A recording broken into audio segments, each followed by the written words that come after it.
I guess that was on purpose. You didn't send anything to, you were a bit afraid that we actually had a lawyer. When you have a lawyer here, they didn't get the release in the form. spam, So that's in the spam, yeah. Exactly. I'm definitely going to look. No, don't worry about it. I was just curious about this meal that you're offering here. Yes. Very compatible to podcasting. Yeah, it's after work. Yeah. But we were talking about then, how do you chips in the microphone, how do you eat chips on the podcast? And now for the listeners, be aware. So, I think the sound could be relaxing in some ways. Could you actually fall asleep to listen to someone eat chips? Instead of listening to whales. Then we switch to meat instead. Exactly. In Spotify, we actually have this kind of playlist where you actually use them to fall asleep. But I have never heard anything where a person eats chips and falls asleep. No, that's rainforest I get. Chips, I don't really get that point. Yeah. Oh, yeah. We should try it. Maybe. Awesome. Evelina Anttila, very welcome to this podcast. It's a true pleasure to have you here. We've known each other for some time. Yeah. And I'm eager to share some experience from Almedalen or whatnot. And Fanta and Rosé, you've been there with Gordon, me and others. And, exactly. Are you part of the Fanta Rosé crew? Oh, I like it, yes. Yeah. I hope we don't have any sommeliers listening into this, but other than that, it's truly a fun thing. But it was no Almedalen this year. Exactly. Luckily or not? Or sorry? Do you miss it, or would you have? Definitely. I'm not sure if we will have one this summer. Who knows? Yeah, who knows? But we can have some Fanta Rosé otherwise. Good point. Yeah. Awesome. But let's start perhaps a bit. Who is Evelina? How would you describe yourself? Yeah, so I'm 33 years old. I'm from Stockholm. I'm a mother of 2 kids. And I'm a colleague of yours. Yes. Working at Peltarion. I've been doing that for nearly 4 years now. Yeah. Almost same time as me, I think. Yeah, I think you were a bit before me. Yeah. Do you know your employee number at Peltarion? Like 10, 15? No, it's more like 20-something. Mm-hmm. But yeah, it was early days. It was. Back in 2017. Yeah, exactly. Yeah. Awesome. But and if we were to go through, you have done so many cool stuff, and I know you're a bit humble, so you don't want to say about the nice things, but I can brag for you instead, perhaps, and Oh, nice. so you don't have to do it yourself. But you've been elected to one of the super talents by Veckans Affärer, etc., in 2019 and so forth. But still, going back a bit from the beginning, and you obviously are a lawyer. Yeah. And perhaps you can just start a bit about, how that got started and what brought you into that field. Yeah, so actually I've been thinking about that question, actually because I've been writing a book around why you should become a lawyer, which actually got me thinking about it. Why did I do that? And I went to law school straight after high school. And surely I had my reasons for it, but I think back then I couldn't put it into words. And actually I was considering a career as an engineer as well, and actually applied to KTH. But in the end I chose law, and I think it goes back to my background. So I'm from Stockholm. I'm from a suburb just south outside of Stockholm. And the area where I grew up was quite... it was a lot of trouble, not for me personally, but the area was had a lot of problems. Which area was that? Haninge. Yes. And hopefully, I hope it's better now. But what I saw, and quite early in my age, was the injustice in society. So just realizing that people don't have the same opportunities.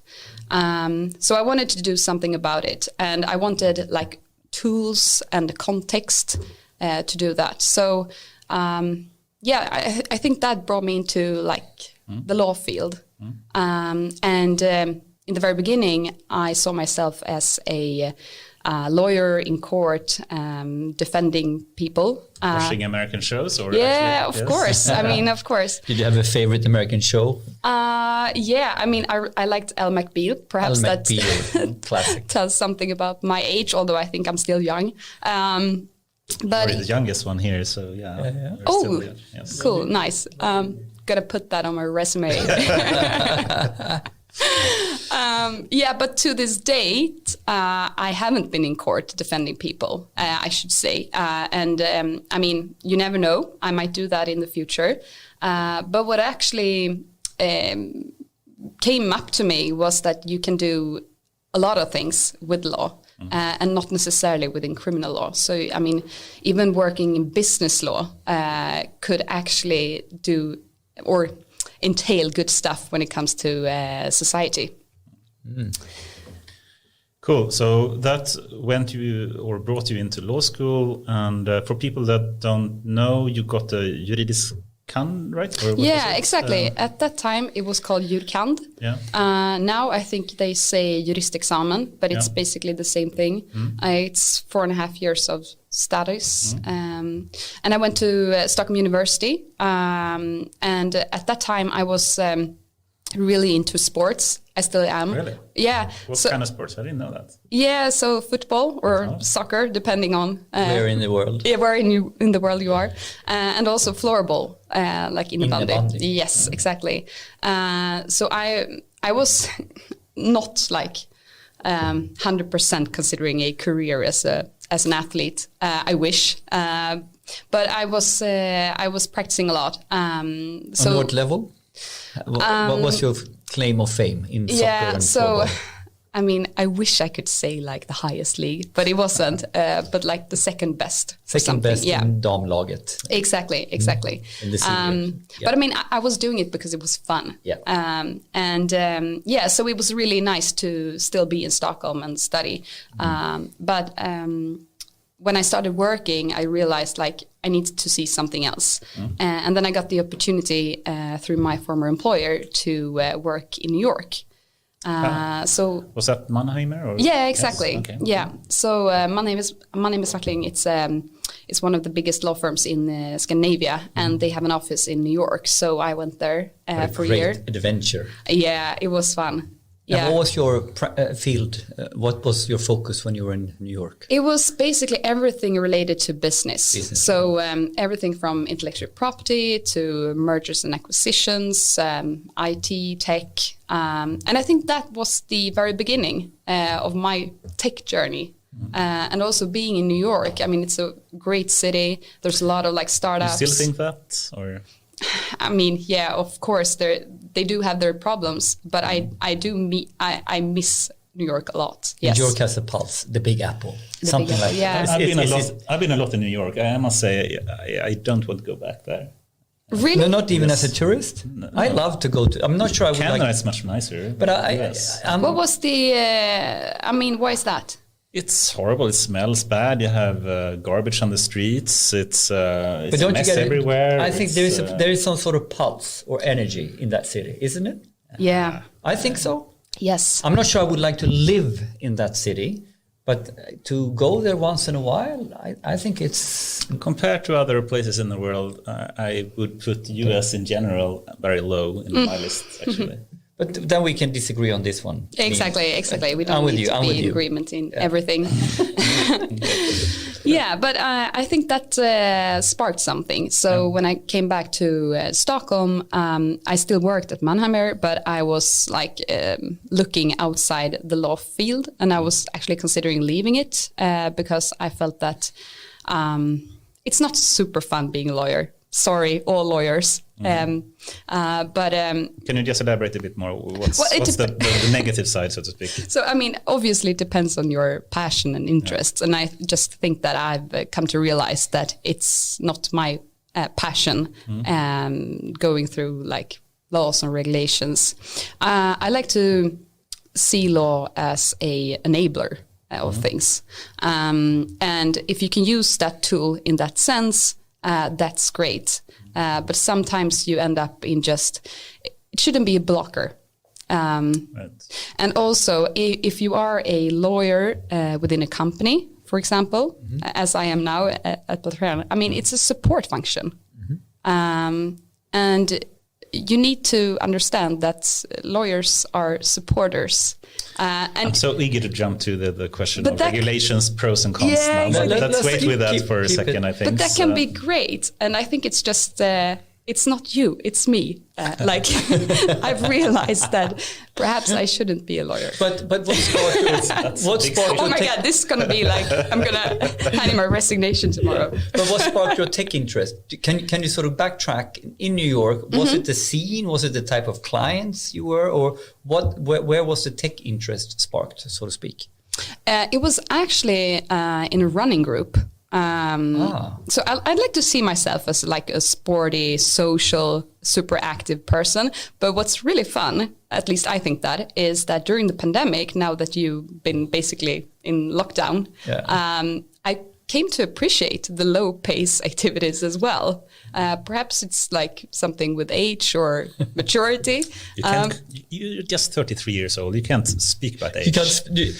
She can't pull the age card. The age card. She can't pull that yet. Sorry. 5 more years. No, but so going back to New York, I mean, I was everywhere. And at that time I was 26, I was single. I mean, I didn't have anything that held me back. So I was just like, if anyone was asking me to, hey, join this running club, I'm there. I was the first to show up. So, and that was actually the spark to the tech scene, because the running group was run by a guy who was, I think he has started like several startups. And he had founded a company which had this running app, which basically, I think Spotify later on had a similar thing. It's related to the pace. Yeah, So, of course. They had an adaptive. Exactly. Yes. Yeah. Finding the music BPM that fits with the running pace. Yeah, exactly. So we were running in Central Park with like speakers and the app. Yeah. And it was great. And it was like 20, 30 people. And I think I was the only one working with like a boring job. Yeah, sorry. Keep I'm putting just down your no, time. yeah, It's weird. yeah, exactly. I shouldn't. And you came back to Stockholm, and then what's the journey? How you and Peltarion found each other, so to speak? Yeah, so I went back. I was doing a lot of mergers and acquisitions. I was helping a lot of like tech companies with fundraising, but being on the other side. And then I have a friend of mine, Mikael Moreira. I think he's the best tech lawyer in town. The best tech lawyer in town. Yeah, he should, heard it here. or VC lawyer. He should definitely have its appreciation post. Yeah. So he's a friend of mine, and he knew about Peltarion. I think it was like fundraising wise, and said that they are looking for a lawyer. A first lawyer to build up the legal department. And he knew that I were trying to get out of the legal field, but he said that if you wanted, I mean, this is a really cool company. You should have a second opinion or a second thought about this. And then I met with Peder, I think, which is, at that time he was HR director at Peltarion. And shortly thereafter, I met with the two founders, Luca and Måns. And then I was just like, oh, this is so cool. And I really, really liked Luca and Måns. They are like genuinely nice people. And also, I thought it was interesting with AI. And to be honest, at that time... Yeah, how much did you know about no, AI at that time? Nothing, barely. But I mean... I went online, I read about it, and I realized that, I mean, this new technology will definitely bring much change in society. Yeah. It could be for good, it could be for bad, it could be both. And regulation will not, we need to catch up. Yeah, and you could so it's sort like, of see. Exactly, super interesting, and being in that field that early, at least. Yeah, it is early. Yeah. So I thought it was super exciting, and couldn't say no. yeah, so that was the start. It is hard to say. Regulatory lawyering combined with AI, it must be one of the key places to be. Yeah, and I think it also came back to, why I in the first place went to law school, because I wanted to do something good, and I wanted to be able to have tools to change bad things in society and do it for the better. And then AI could be another tool for that. Right. So, there are two ways to look at AI and law, I would say. One is basically using AI to improve law, right? Another is the law for AI, which is two different, completely different questions, right? Yes, Yeah. two interesting questions to explore, actually. Yeah. Which one? Be. Perhaps before that. But what's your take on it? Oh, don't try to turn the tables on me. You are like You this. started. Let's start interviewing. He tries to get out of the question, and Exactly. I have too many opinions, but we love it. We love opinions. But before that, okay, so you didn't know that much about AI to start with. No. But if you were to compare perhaps what you thought AI was at that time and what you think today. Yeah. What's I the think, difference? perhaps I'm a good example of what at least my opinion is of society today, because I think there's a lack of, education. It sounds like super broad, but understanding around AI, yeah. Because at the moment, or sometimes I feel that we have insufficient information and that people don't really know what AI is and what it's not. And it goes back to education and awareness. So I think, this podcast is great, demystifying what AI is, and also talking about AI generally, taking it to a broader scene. And that's actually why I started my newsletter. Right. Yeah, same purpose. Yeah, exactly. Same purpose. So what newsletter is that? So it's AI's Weekly. It's I'm part of Stockholm AI, which is a community here in Stockholm. I think actually it's one of the biggest communities in Europe, at least in the Nordics. In terms of AI, you mean? In terms of AI. Yes. Exactly. Sorry, forgot that one. One bear in. But it's basically AI enthusiasts gathered together, and we have a lot of activities. Everything from reading groups to events. It sounds like reading group, but reading groups. Reading groups, yes. Good. And events. Meetups. Yeah, everything. Of course, nowadays it's digitally. Digital meetups. Yeah, exactly. But yeah, so I'm part of the board since May last year, and one of the reasons I got engaged with Stockholm AI is because, well, first of all, I think we need to improve the diversity in the AI field, and Stockholm AI, they do a lot of good things, and they have done things to improve diversity, but I wanted to be part and increase that.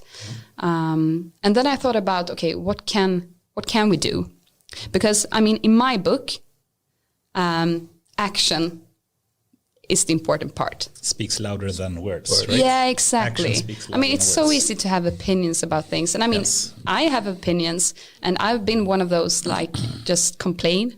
But I think it's important to just ask yourself, okay, what can I do to improve this? And we're trying all the time to find sound bites. Luca, the founder of Peltarion, said basically commit to deploy, which we are probably going to print a T-shirt with. Perhaps another one is something like Action that. speaks louder than words. Yeah. So it must be someone who said that before. We all the guests we've had now. This is a joke, but it's actually quite serious. Trying to distill it down to a very concrete, simple principle or statement. It's a way to hammer things in. So commit to deploy is about go away from trying to do piloting, but really understand to take something to production. That's when you're really going to learn.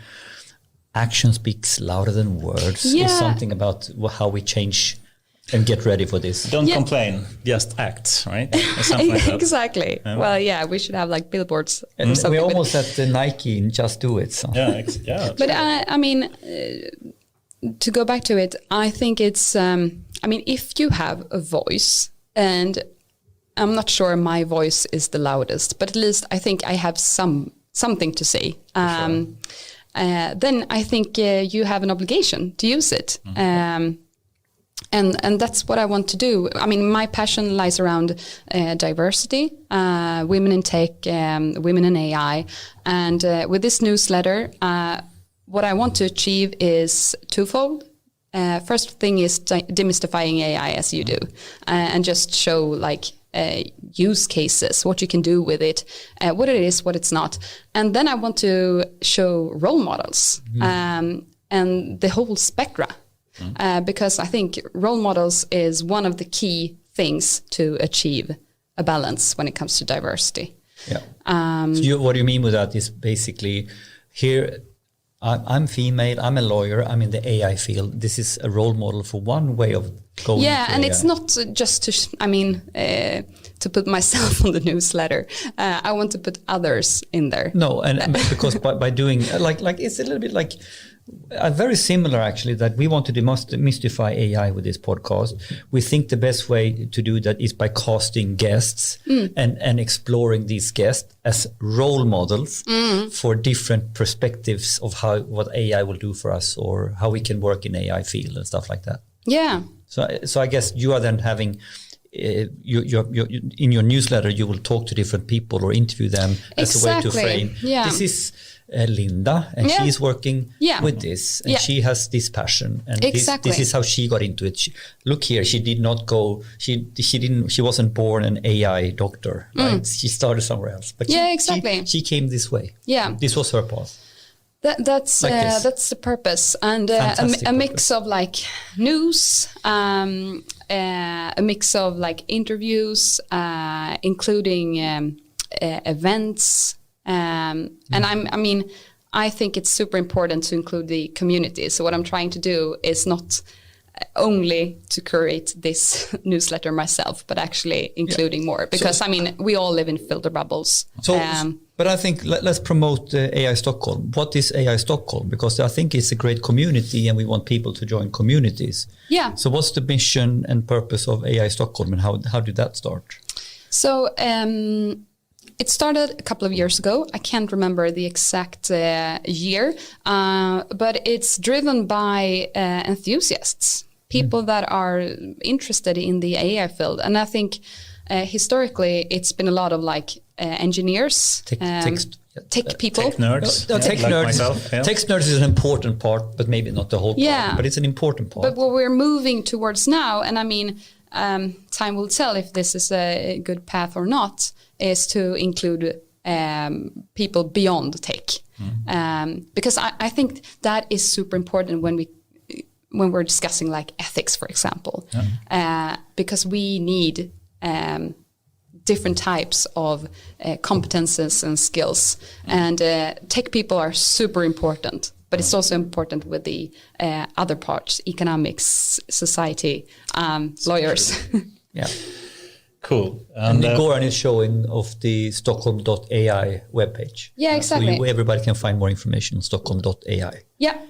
And we are actually updating the website quite soon, because I don't think it's super updated yet. But in short, it's a non-profit organization, right? Yes. That tries to basically promote and help people accelerate and understand AI in different ways. Do you have any sponsorship, or how do you make it work? Yes, we do have sponsors. If you're interested, you can email me afterwards. Good. Yeah, but it's a non-profit, and one of the partners is actually Peltarion. Yeah. Or sponsors, yes. Yeah. Awesome. I'm eager to jump into the next topic. Let's go there now. And I'm trying to struggle which one. There's so many to choose from. But I think, something you mentioned a bit before about, I guess regulation in general should not be a blocker, you said. Yeah. And can you just start to elaborate a bit more? What do you mean with that? Exactly. It's so if you are working as an in-house lawyer, for example, it's not fun to be the blocker and just say no. But I think it's... And I can just share what I said before at the start. When I speak to you or ask you something, I try to avoid saying, is this okay to do? I wouldn't ask that, but instead I would ask, how can we solve this to make this possible? But now let's start here, and then we have a tips and tricks with your internal lawyer. Exactly. How to speak to lawyers. How to speak to lawyers. Tips and tricks with your privacy officer. Let's go there. Exactly. But that's good. Yeah, but I think what people could do to help out lawyers to be enablers rather than blockers is actually involving them early on. Early on is a key tip. Yeah, exactly. Because and it's also more fun as a lawyer to be part early on, because then you can be part of setting the strategy, be proactive, and if one way wouldn't work, then you can suggest another way, rather than come in late saying that, oh my God, this is illegal, you can't do that. That's super boring, and you're being the no-sayer. So be more proactive rather than reactive. So one of the key strategies is to work with your regulatory topics or lawyering stuff proactively. That's a simple lawyering stuff. that is simple enough, right?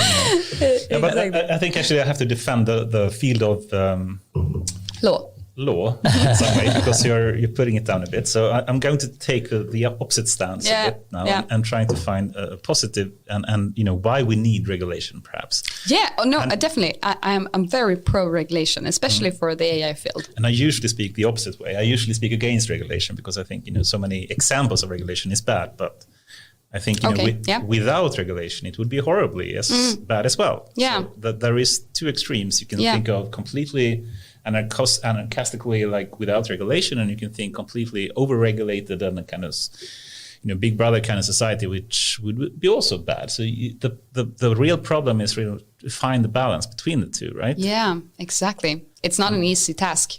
And I think one example, we always love to quote Elon Musk, I think, and at least I do. We or you. Exactly. But one example, I'm with him actually on this one. But he has the quotes lined up. I don't. Yeah. But I think he often speak. Elon Musk is very much speaking about pros of or a need for regulation in AI, and he compares it, for example, with the automotive or the seatbelt. Before in I guess 1950s or something, the whole automotive industry was really against the regulation of having seatbelts. To the point that it took 10 years, and hundreds of thousands of people were killed because the cars didn't have seatbelts in them. And then finally, after a long time, people started to understand perhaps we should have seatbelts, and actually is a good thing, and it doesn't really hurt the industry that much that we have seatbelts. They will still sell cars. But then you can go, we can go to GDPR and whatnot. But would you agree with that? I guess it's kind of a leading question. But to just give serving it on a plate. but do you think that kind of analogy between the automotive and seatbelt kind of regulations compared to AI regulation is useful in some way? Yeah, and I mean, today there are a few players that truly uses AI. Yeah. What we've seen is a shift. I mean, many companies are now looking into, exploring how can we use AI in practice. So, I mean, with that comes that people or companies are now actually thinking about ethics. And that is super, super good. Ethics and regulation. We need to take it seriously. Because... Well, going back to Elon Musk, please. We can do something now to make sure that AI models, systems are transparent, are explainable, but we need actively to put resources into it. And I think that's super important to make sure that the models are fair and secure. And how we will do that, I mean, it's a super hard question. I've been following the work that the EU Commission is doing and the high-level expert group. Right. And I mean, they've come up with suggestions. I think some of them are good, but then you can have comments about it as well. But I think I have so much to say about this, because sometimes it feels like people are desperate for regulation. And then we don't really know what regulation we need. and people tend to talk about AI as an object. It's not. Many people argue that it's a general purpose technology. Perhaps that's established now, that it's like electricity. Yeah. And you mean AI is a general purpose technology similar to electricity? Yeah, for like 100 years exactly. ago or Yeah. So I mean, we can't talk about it like an object. And AI is math. You can't just forbid math. So isn't this one of the key topics here now? If we want to talk about regulations in AI and ethics in AI, it requires a certain level of understanding before we understand how to regulate. And I think this is one of the key problems, that the lawmakers sometimes, the regulators sometimes, they haven't really, they don't have this. Oh my God, sorry. The beer is spilling. This was not on purpose. It's okay, but we need regulation on beer. Yeah. But I think this is one of the things we are getting. I mean, like we have talked about this in other topics. In order to succeed with data and AI industrialization, we will need to understand intersectional innovation. We need to cross-pollinate whatever domain we are in with the data and AI domain. Yeah. So it then goes that you can't sit in the lawmaking domain and looking in from the outside on data and AI. You need to be exposed to it. You need to have experts. You need to work cross-functionally with people who can explain it to you. Because if you're on the outside looking in, you're not really understanding concretely what you're trying to regulate. That's my hypothesis. And then we will get laws that are not fit for purpose. That's the point, right? Or we will have good intentions like GDPR, but where the way we execute it has lost its meaning because we didn't really understand the purpose and how it could be done. And by the way, that's debatable, I should say, though. No, but I mean, some people argue that GDPR is like a masterpiece. No, but this is what I'm saying. No, this is the topic to discuss. Let's go here. Let's go here. Like, so we are talking about masterpiece. I'm writing that regulations fit for purpose, and now. Do you see how it gets red now? Yeah, exactly. So GDPR might be a masterpiece. You said before we started that I won't put you in the corner. I feel cornered now. But this is your field. Yeah. This should be okay. No, but I think this is interesting because maybe the fundamental way GDPR was intended and even how it's framed when you read the law text, it's fantastic. But then somewhere along the lines, we have tried to interpret what it means and how to execute it. And extremely convoluted processes, or basically no to everything, has started to emerge. So the way we have now decided to interpret and use GDPR, and I actually have a very good anecdote of this because I've been working at Vattenfall and I've been working with Scania, and they are both taking GDPR extremely seriously. They are super professional. They have big lawyering team looking at this, but they are fundamentally looking at it differently. Yeah, but so... which I find interesting then, right? Yeah, but there is some interpretation issues when it comes to GDPR. Although it's like an EU law. That's problematic because... But then it's not the masterpiece. Or could you do something that is not hard to interpret in these areas? Maybe that's even impossible. So personally, I think that when it comes to AI and regulation... I don't believe in a regulation that is like fits everything, one size fits all. No, that's really important to understand. Yeah, so I think that we need to look at the effects and to be able to do that. This is another quote actually, because I think this was the first time I heard it was actually from you. I think what should we regulate? Techniques or effects of techniques? Yeah, that's a profound statement, by the way. Yeah. Can you just elaborate a bit more on that? Because I think that's an important understanding to have. Important, yes, and also hard. Because, I mean... So give an example. I can just give an example. So let's take face recognition. It's a technique. It can be used for different, number of different purposes. A lot of them potentially with harmful intention or implications, but potentially also positive implications. Then the option is, should you simply say... face recognition is forbidden. Or should you say the application of using different types of face recognition applications is forbidden? Is that what you mean with the effects of techniques, or what did you mean when you said, regulate the effects of techniques, not the techniques themselves? So, going back to the EU Commission's proposal, because one of the things they suggest is a risk-based approach. Yes.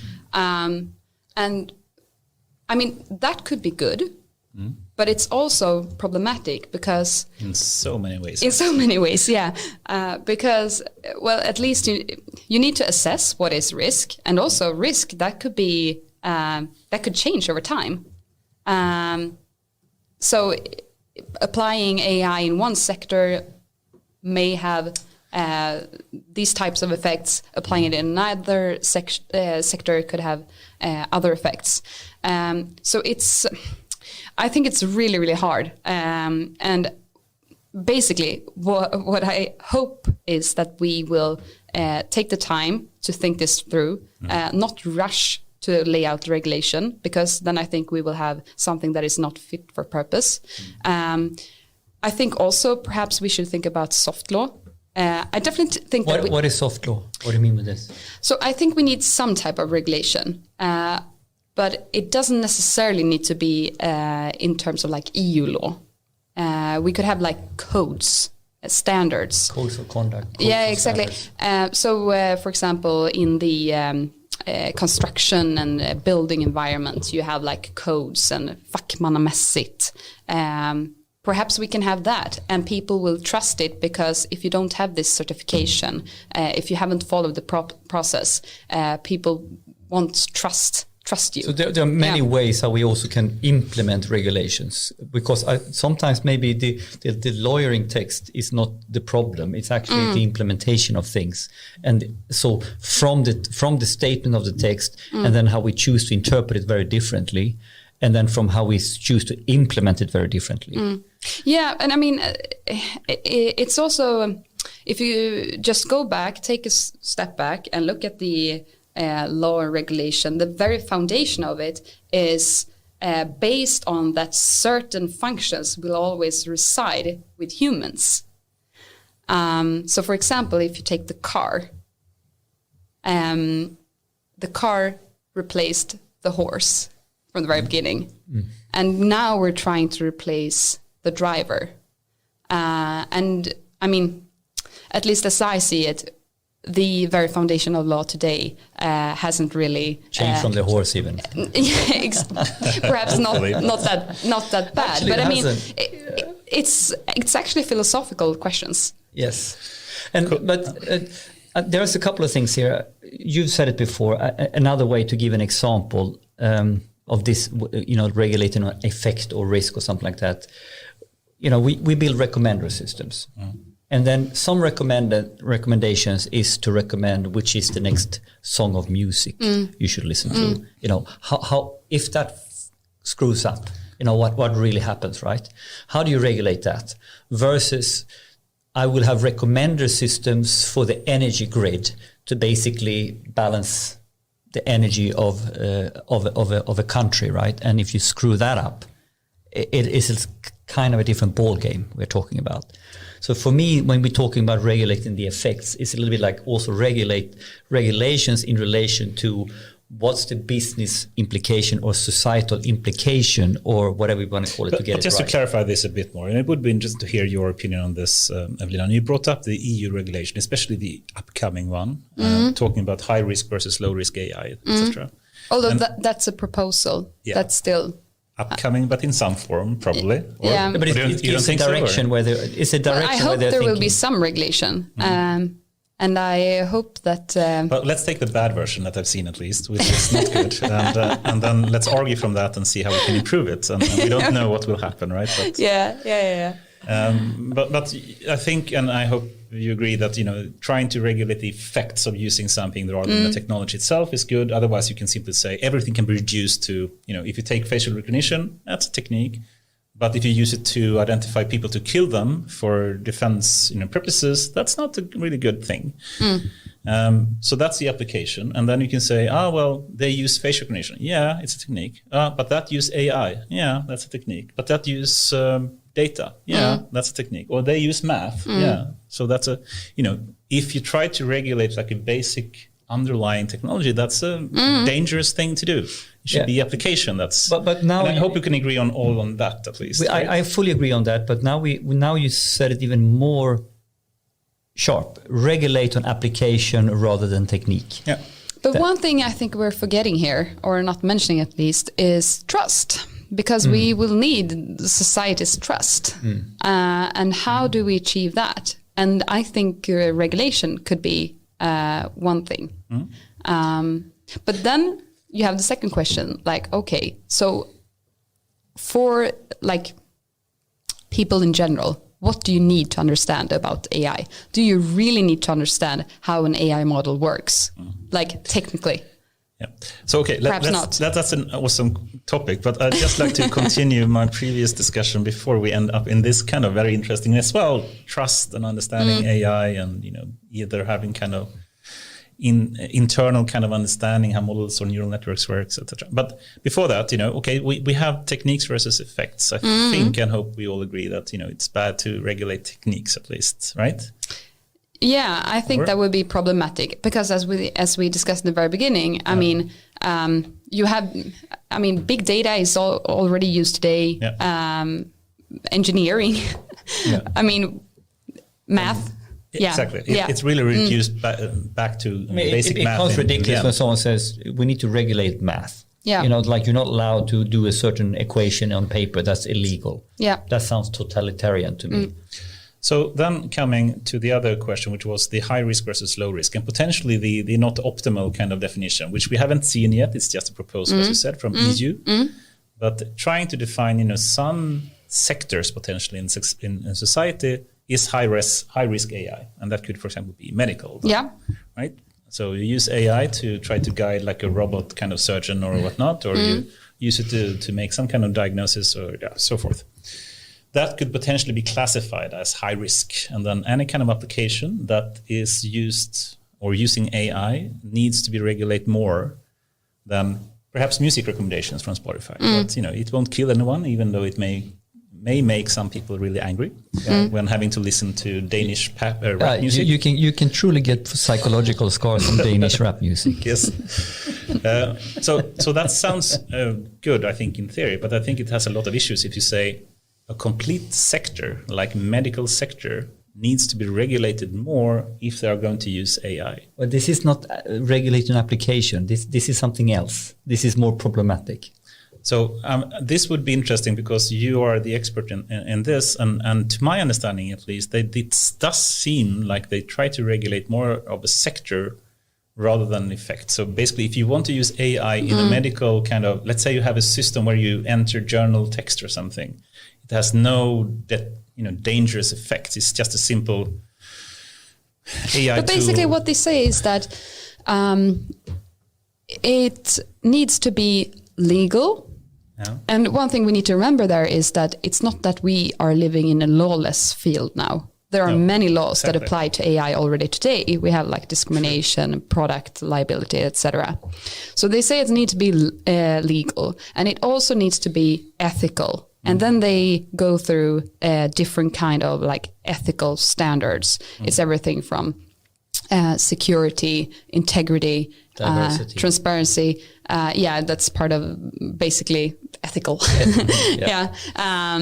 And then they say that it needs to be robust. We need to trust that it actually works and it won't break down. So what they are considering is, should we have mandatory law for different fields or different like high risk sectors? But don't you think there is a risk that if they simply classify a whole field, like the medical sector or something, that they will be so much further behind in terms of innovation in general because they have higher demands on regulation? Even though it may be a small part of, a medical sector, let's say that they want to use AI to simply, stupid example, regulate the ventilation in hospitals. I think this is super interesting, and I can't remember if it was you that said this quote, but is it actually ethical not to use AI? Exactly, yes. Exactly. We think should it was have that Kai, on print. actually. Yeah. I think this is actually from Kai originally. Yeah, Kai Andersson, yeah. Because, and that actually goes back to what I was trying to say before around, like, what do we need when it comes to trust? For people to trust AI, because if we have an AI model, you're doing a bridging now. Yeah, but maybe that's the bridge. Let's take the bridge. So we have gone Anders, around. your questions are super hard. Okay. It's also I wasn't prepared to deliver an answer to the EU Commission tonight. Okay. In short, I think it's super interesting that we have regulation and they are formulated correctly, and I think you actually were at least the first time I heard it that. Put it into regulate the application of the effect. Yeah, the effects, not the techniques, nor I would say the sector. Yeah, but I think it's equally But I think dangerous. you need to look sector-wise also. Not saying that it should be, because in some sectors you should be more careful. But it's really hard to do that topic, because I take the example of a hospital. A hospital, you have the fundamental patient care, giving care. But if you look at the whole hospital, 80% of the cost is made up of administration, right? Running a hospital, administrating, So where then you can use AI for the so this is the point. tasks. This is the point. Where do you need to have regulation that is relevant for a business controller? Because now we are talking about typical business controller stuff. So now we need to define then the sector procurement, business control versus doctoring. Yeah. I live with a high regulation in AI for doctoring, but I don't live with a high regulation for business control of a hospital. I don't think that makes sense. So for me, then, if you take health science or a hospital as a sector, I think you're way out of line, because you haven't dissected the different areas of a hospital. I think we should just do what you said. Yeah, regulate the effects. Not the techniques. So I think, then you solve that problem, right? But I actually have a question for you guys. So would it be possible that we have, let's say, a doctor that has AI tools available and an AI model that could help the doctor predict tumors? Is it a trade between the model's performance and explainability? Should I start? Or, I think you should start. I think you can take it deeper. I think one way to answer that is to speak about the human neural network versus the artificial neural network. Okay. It's so dangerous sometimes that you put so much higher standards on the artificial neural network than you do on the human neural network. So when you say the doctor versus the AI together making a human neural network is the brain. The brain. That's the doctor. The H and N versus the A. So people complain about lawyers speaking like legalese. Yes. Well, we haven't talked about engineers speaking Engineers can do this engineerese. But so the bottom line question is, how far should we take explainability in AI? Yeah, I was just wondering about is it a trade? A trade-off? Trade-off, yeah. Lowering the I would say performance. the short answer is no, because we even at Peltarion has a PhD student looking specifically into this, where a deep neural network can even explain things perhaps even better than humans can. This was the point I'm trying to get at, that if we have AI that's actually trained to explain things, not by looking at the internals of a neural network, but actually having the neural network as a core design principle to being able to explain if you should, for example, prescribe antibiotics, which is one of the use cases we're looking into, then you can actually have an AI system that potentially is even better than human doctors to explain why they think you should prescribe antibiotics, for example. So you say no? No. What? So this is like snillen spekulerar. Trade-off. You say don't trade-off. Yeah. Don't deal with the trade-off. Go for the best. No, because I think if we do it the right way, we don't have to make the trade-off. Yeah. So that's probably one way to say it. In your example here, do you use an AI to explain the AI? Yeah. Okay. So, and let me now answer the same question. Okay. Because She's turning the tables now twice a third. This is very professional. You had media training in Peltarion, right? Exactly. The ABC, acknowledge, bridge. Key message. Core message. So you everybody, you see what she's doing to us. Yes. I would answer it with another way. Well, doesn't it depend on if you think the AI should perform the whole task versus you use this AI as an augmented approach to the doctor? Because if the AI is supposed to explain, give the recommendation to the patient, it then needs to be explainable in some ways, and maybe you need to be on the safe side. But if the AI tool is now put in the hands as an augmentation of the actual doctor, which is still in the loop, then then the doctor knows more detail and has worked maybe with hundreds of cases and has experience around how this AI works. So he can explain in normal doctor ways to the patient, and therefore the whole explainable topic is a little bit different. So for me, are we talking about the AI doing the whole thing, or are we talking about augmented intelligence? Yeah, because what I wonder is that if we know that an AI model could actually save lives, do we really need to understand how it works just to understand the transparency?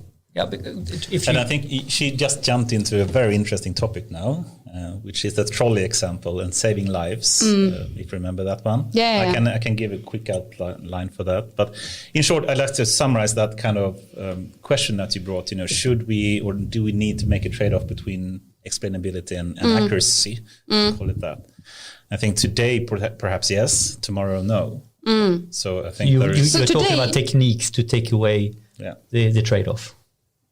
Yes, and of course there is a big difference with the AI of today and the AI of 10 years from now. But for someone that doesn't understand the transparency part, so in concrete ways, how would you describe how a model works to make people comfortable with it? I wouldn't just as if you asked how does Henrik's brain work. You wouldn't go in and say, this part of his brain is working like that and this part is working like that. Yeah. That's not the proper way to explain why he made a decision in killing a person, right? we trust his experience. No, but you ask him. Give me a motivation. Give me an explanation for why you made that What is decision. your hypothesis based on, or what is your recommendation based on? And then you will not see my neural network working, but you will see me, my neural network may identify this as a key data point, this as a key data point, and then I reflected and I crunched and I came up with this. I think it's this. So explainability should be about identifying. It's not about introspection; it's actually about explainability. I think that's a way. So let's be concrete now. So what you're asking, when you're talking about XAI, we are talking about. We have a deep neural network. It works, we're not following the neurons, but we can ask the neural network which one was the key parameters that was. I should simply explain it's in even natural language. And could you give could you exemplify this now? Because I think this is not so. It's just speaking about me. Okay, but I want to jump into another question now, and we should speak about Evelina. I'd like to comment on this actually. Yeah. So how do you explain how air condition works? Sorry? How do you explain how air condition works? Air conditioning. Do we need to explain to somebody? Exactly, but I think that comes back to trust. And I can't remember who described this example, but basically, if we have an airplane today, we have a human that operates the plane. And we assume that human want to live. So it will do their best. He or she will do their best to keep the plane up in the air and land safely. But if we don't have a human in there, if we only have a computer, how would we trust that this computer or system have this same goal to live? But that is also strange because the pilot's only, operating 20% of the entire flight? Yeah. Because their whole job is to just basically lift and land. The rest of it is automatically, right? Yeah, exactly. Yeah, I totally agree. But I think perhaps our brains, my brain, isn't that clever when it comes to like being logical like that, because you just assume that, well, the pilot will do their best to keep us alive. Let me very quickly, but then I really want to bring it back to like what is ethics and that type of question. Yes. But let me give an example, because I think I heard an interesting example of, humans can't always be trusted either. And there is a classic. Oh, sorry. Every time some of you speak, like. So there's a classic example of human. No driving, more for me. Human driving or flying an airplane, and he basically turned the altitude meter on the airplane to basically crash in the Alps, and he basically wanted to kill all the passengers. And now the question is, okay, we know humans sometimes are evil or simply, are not functioning properly. Okay. And then the question is, and so are computers, of course, and machines. We so many times we have bugs and they don't really understand the context, and they are so much more stupid than humans, of course, of today. But in both cases, we have examples where things are not moving in the ethically proper way, so to speak. So how do we handle that? Well, at least to some people, there is a way to. There is the proper way, which is to say, I wish we could actually have both the machine and the human that complement each other.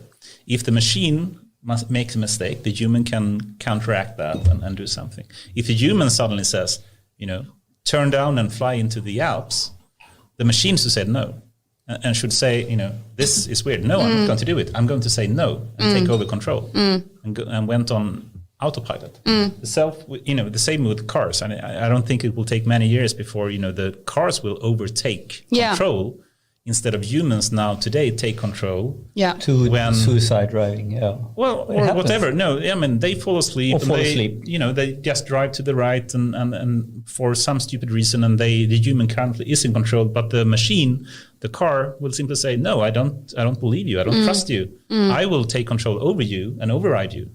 And I think that's a good thing, right?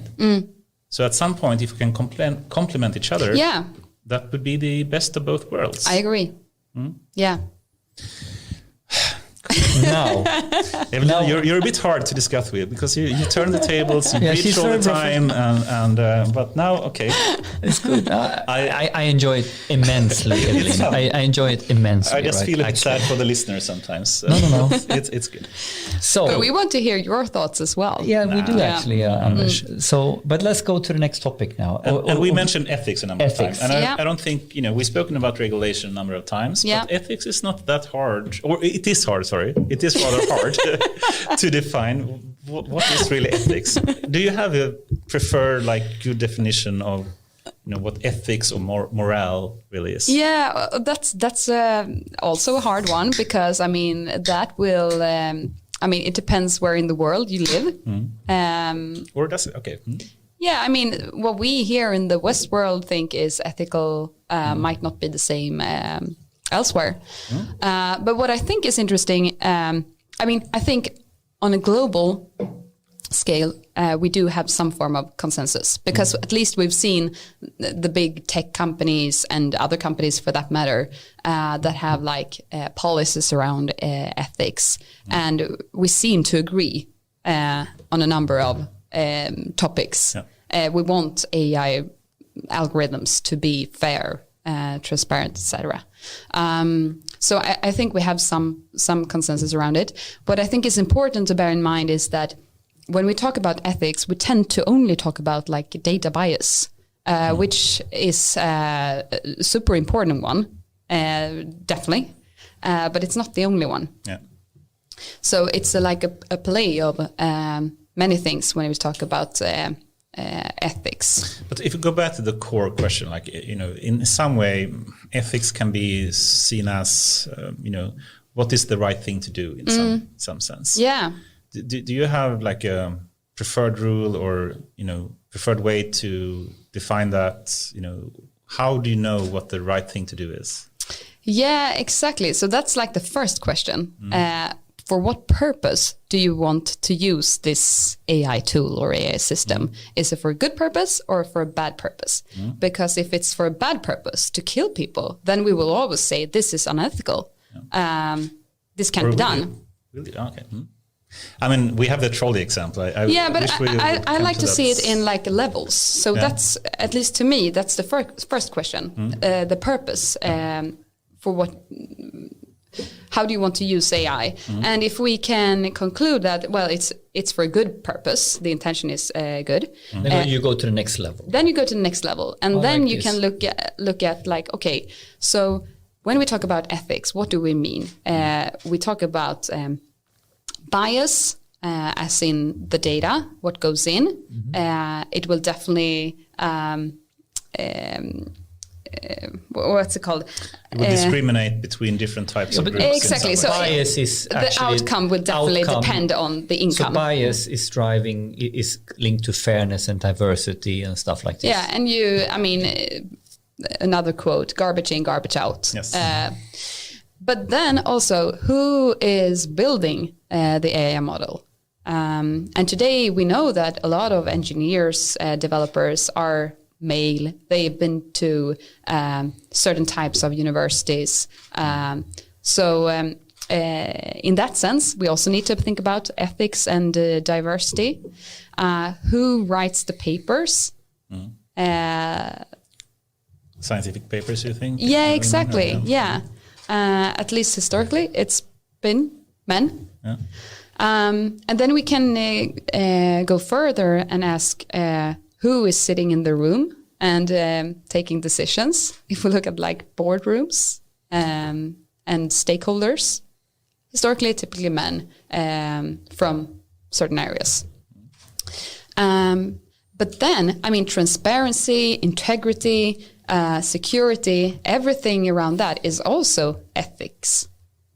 And then we can go further and ask, okay, so what would this mean to society? How will this impact society? We talk about job losses, for example. And then I think it's important to talk around like education, because some people say that AI will take my job. Perhaps it won't. It might create another job for you. And as we talked about before, if you have AI as a supplement to the humans, perhaps we can just be 10 times better. Yes. Augment humans. Exactly. And then I think the third level is questions around singularity and perhaps robot rights. That's an interesting one. But I think the levels now, summarizing the purpose as such, and then, is this for good or bad? This is level 1. And then the next level, we said some of the fundamental stuff. Like it's basically what the EU Commission has suggested, topics to think about when we talk about ethics. But if we go back to the first one, level 1, good or bad, what's the difference? What do you mean?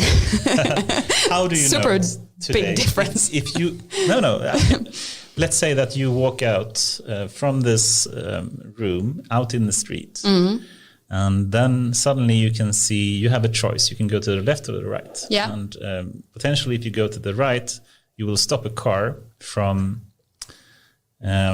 killing someone walking with a baby carriage or something. But if you walk to the left, you will leave yourself and survive, but the child will die. How do you make that decision? How do you decide what's the good and bad way to act in that circumstance? Okay, so you are applying the trolley example on a human. Yes, I'm coming to that, yes. Because when I talk about... Should we go to that directly? Or do you have... Actually, I have a good way to define what I think is the proper way to act, but I'm just... I'm curious to hear about that, but just to go back to your question. So yes, I agree. Perhaps it's not a simple question always to say what is good or bad. No. But when I use this as an example, I mean like looking at the intention. Do you want to use AI to make the environment better.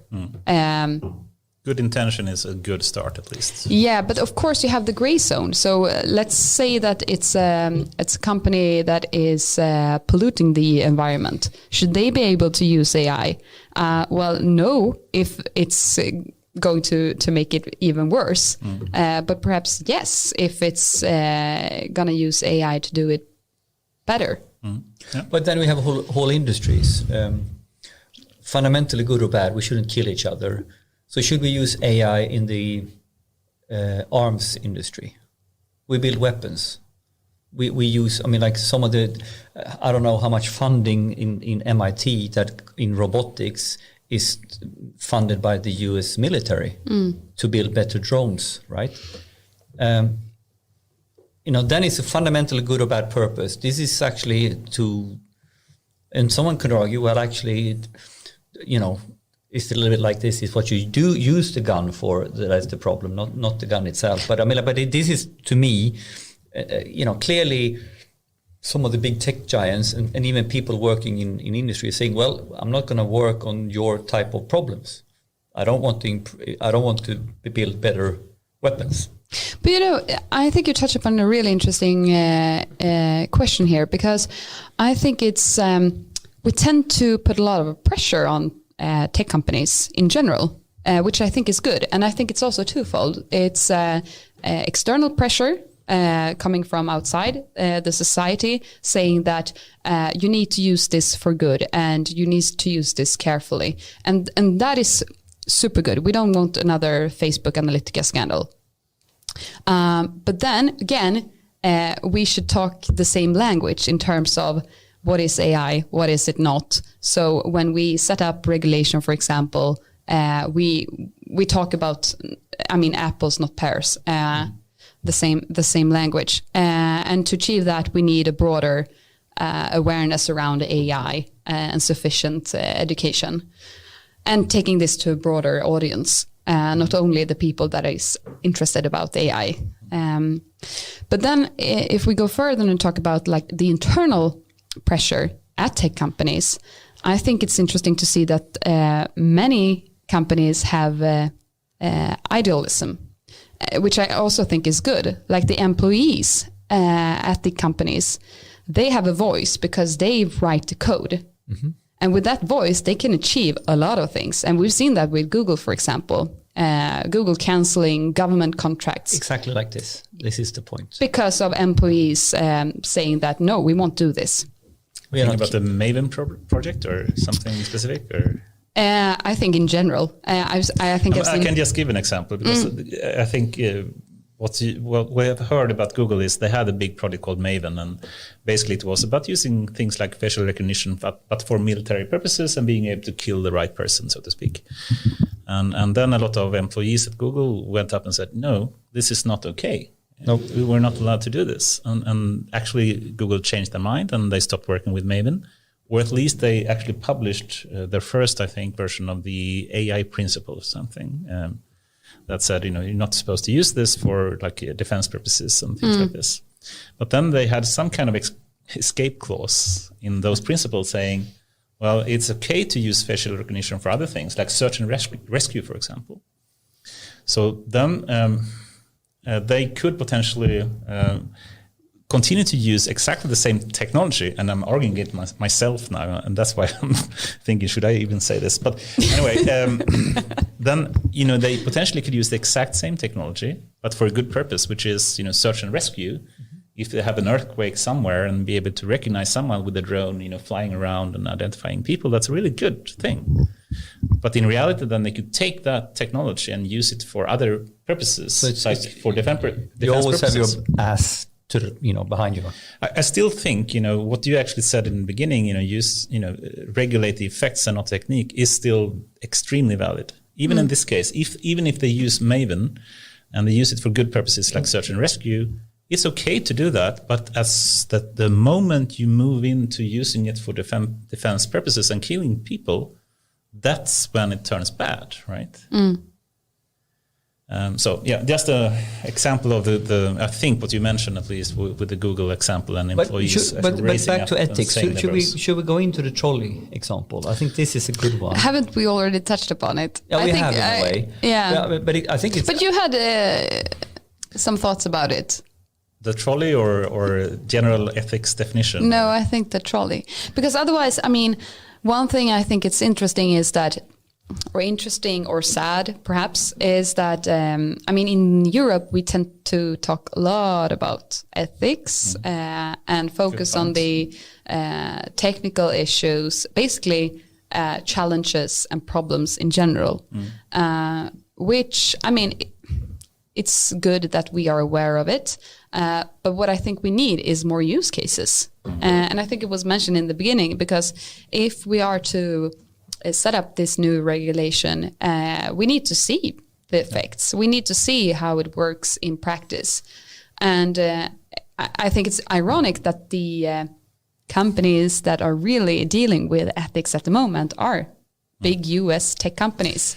That's really fun. And just like to give some numbers, I certainly agree, and it's a very good point that you're making. I think, we need to act more and speak less. Yes, again, it's the same thing as we said before. Because how we will, it goes down to really understand what is ethics. You need to also here learn by doing. You need to have the use case. Typically, if we want to regulate the effects, if you haven't even thought about the use cases, the effects is part of the use cases, right? So if we go down that path, start working on it, and then from within doing stuff, that's when you can have a concrete discussion. Okay, so let us. I think for a lot of people, we have mentioned the trolley so many times. We have to. We need to explain it. At least explain it. At least I want to hear your thoughts about it. Okay, so what is the trolley example? You're not going to turn the tables again, but I can give an introduction at least, or a context for it. So this is a very classical philosophical ethical dilemma, so to speak. So you have the problem of a train or a trolley going down a track, and the brake doesn't work, they can't stop it, so it's just going full speed ahead and just accelerating down a slope or something. And then you have 5 people standing on the track, and they can't move away, and they're simply, staying on the track, and they're going to be killed by this trolley. But you are now standing beside the track, and you have an option, which is to turn a lever or push a lever, and that's going to make the trolley go down a side track. And in that side track, you have only one person tied to the track or on the track. So now you have the option, Evelina, and you are standing by the lever, and you can choose to do nothing, and then the trolley is going to kill 5 people. Or you push the lever and it's going to kill 1 person. What do you do? Yeah, I mean, that is a super hard question. I was wondering, what was your answer to it? Because you said you had an answer. Oh, no. But I had an answer for another thing. Okay, but it's acknowledge. philosophical question. It's a philosophical question. It's super hard, of course. And speaking of which, I was... preaching. Okay. No, but I heard, I'm not sure if it's an example, but when we talk about like self-driving cars, like should you be able to program like in advance, like if I end up in this situation, what should you choose? Program as in define rules? Yes. So I always go for the old person when I have to choose between the baby and the old person. Now, but just to continue a bit on the trolley, and I can give, if we just continue that train of thought, so to speak, or trolley. So what does people in general answer to that question? Okay, yeah. So, let me give some more context then. So normally they say, well, killing 1 person is better than 5 people. So I'm going to push the lever. And then it continues, right? Yeah. The problem with that is you are causing that single person to be killed. Yeah, it's an active action. So you actually you're murdering that person. In some so sense. before you do nothing, you're a bystander. When you pull that thing, you're a murderer. But still, the most people, when you ask people this question, they are going to push the lever. But then you ask the second question, which is, let's say you're in a hospital and you want to do an organ transplant. And you have a healthy person with well-working organs, and you have 5 people, and you can transplant organs from this healthy person into these 5 critically dying people. And if you do that, you will save these 5 people, but you will kill the healthy person. Now, if you ask the people the same question, are you willing to push the lever and kill the healthy person to save 5 people that were otherwise going to die? They say the opposite thing. They say they're not willing to kill the single person to save 5 people in this case. And I think this is really telling, what's really going on here. But what do you think? Anders. It's impossible. I'm not sure if we're going to get further with this. Well, I think it's, I love philosophical questions. Yeah, that's why I enjoy and just dig deeper into this all the time. But there's another angle on this. And it's like how I think you said it was Kai who said it first. It is unethical not to use AI. Because if we take it back to this topic now, so someone can argue, it's very scary we should not use AI. And that could be the same as I'm a bystander, I'm not going to do anything. 5 people will die. Then we start using AI now because we know we can improve actually hit rates or identifying tumors. But sometimes we can get it wrong. And then it's, so who is, so this is one angle on it. And then when we talked with Louise Kallenberg, I think we had another very interesting angle on this question. It's a little bit like we came into the whole conversation. It's in big corporations, it's typically in the culture that it's okay to do nothing. When things are new and you should really change and innovate and do this, it's easier to say no than yes. And if you go to the public sector, that's even more true, right? So basically, if you can save all this money in the public sector, why are we never accountable for to do nothing is actually the same as no. So we act in a way that we hide and do nothing, and it becomes by choice no, right? We didn't do it. Yeah. And I think when we come into AI and how to look at AI, and if we should try something out, and we need to be understanding that we will fail, we will have improvements. But is it actually okay to do nothing? I think that's a really good point. Going back to like diversity in tech, doing nothing about it. Is that okay? That's an action. Yeah. Doing nothing is an action. And this is what I think is the key point around becoming data and AI ready to regulate and all that. We need to try, and we need to have the use cases to better understand. So this when the whole society freezes over regulation, is really, really bad, because it's actually doing nothing, is actually is actually killing people, or is actually hurting our economy. And how to flip this. Yeah. And if we take this into diversity, and now we're talking about that we need to have quotations of, we are taking concrete actions, even lawmaking, in order, because it's going too slow. What's the English word for civilkurage? I think we need more of that. Yeah. That's a good Swedish word, by the way. Yeah. Civilkurage. I don't know. I couldn't translate that easily. Yeah. Have the courage Civil to take courage. action. Civil courage. Civil action. But certainly agree. And I think it goes back to what you actually said in the beginning. It's better to act than to complain in some way. Yeah. And do something about it. I think you are doing that in so many ways, Evelina, and partly in, of course, Thank you. I try. in Stockholm AI, in AI's Weekly. That is actually listening. But the Civil courage. Really? But actually, Wasn't that easy? Okay. but let me take what we said right now into a very concrete example.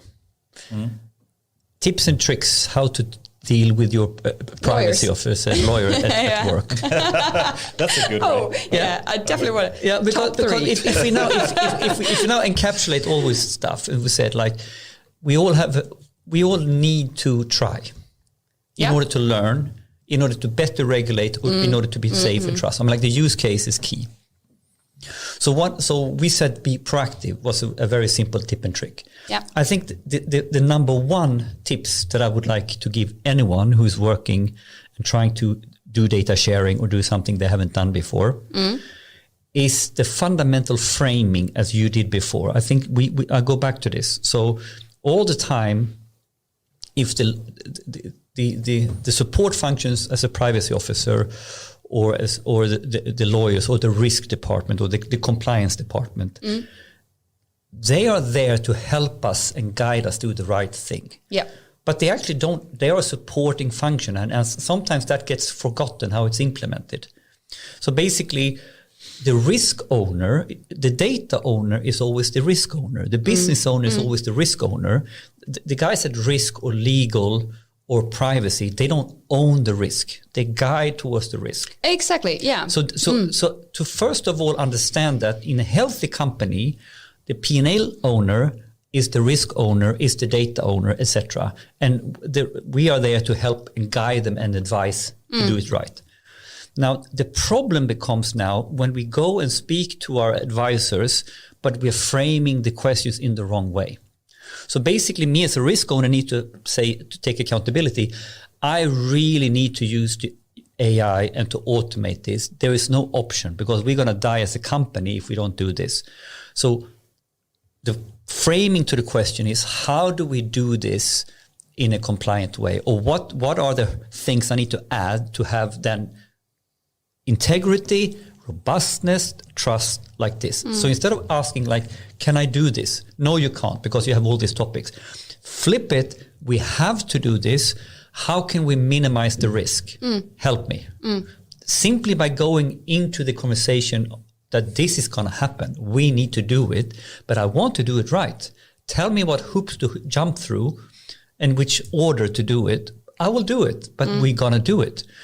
And I find here, sometimes I have been in very locked situations with this topic. No, we can't have this data. You can't share this data. Actually, I'm not here for you to say no. I'm here for you to say, what do I need to do for me to be able to take this data? Yeah. And ultimately, then you need to have consent from the customer. Great. I go out and get it. Here is we've done it correctly and now we've done it. So I think this is my tips and tricks that goes all the way down to if you take proactiveness, if you say no and inaction is not an option, and you frame your discussions with legal in this way, it goes so much better. And by the way, talk to them early. Yeah. And I think, it takes two to tango. Yes. So both parties need to take responsibility. Yes. And coming from the lawyer side, I think it's super important that lawyers are curious and just don't say no per default. I think you're a great example of that. So I must give you some compliments, having experienced that myself. So thank you. And it takes courage, I must say, because as a lawyer, you're coming from the risk side and want to be sure that exactly. But I think if you can have the dialogue and also if you are able to educate each other, I think you can achieve a path that is actually doable for both sides. And when it comes to GDPR, there are many things to think about, and integrity is key. And the sanctions are real. Yes. So you need to be aware of it. But there are ways to not go around it, but to actually find a way forward. Yes. I think we have to move into this and actually follow up on your quote, GDPR, a masterpiece, a bit.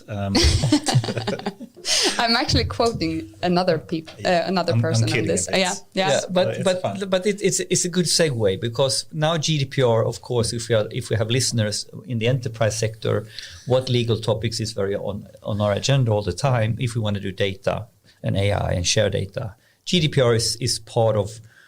We want to do it right, but we can't get frozen up by it. So let's go here now. Thank you. And I think if we take a bad example, there are good examples, and of course, but let's just for the sake of argument take a bad example, and I won't name the name of the company, but let's say it's a big Swedish retailer that had a lot of reviews on their products that they sold on the website. And they could also make use of these reviews to potentially build a recommender system that helps customers and themselves to sell more products, but also for customers to more easily find products that they want to buy, potentially, if they're not shopaholics, as some people I know in my family. But still, you could have a win-win situation if you have a good AI system, like a recommender system, that helps companies recommend things to sell and people to find things that they wouldn't otherwise find. So that can be a really good win-win situation. However, in this case, reviews and the text that people write could contain PII, personally identifiable information, which caused this company to say, I don't dare to take the risk with GDPR, so I pulled down all the reviews, and hence the recommender system had to go down.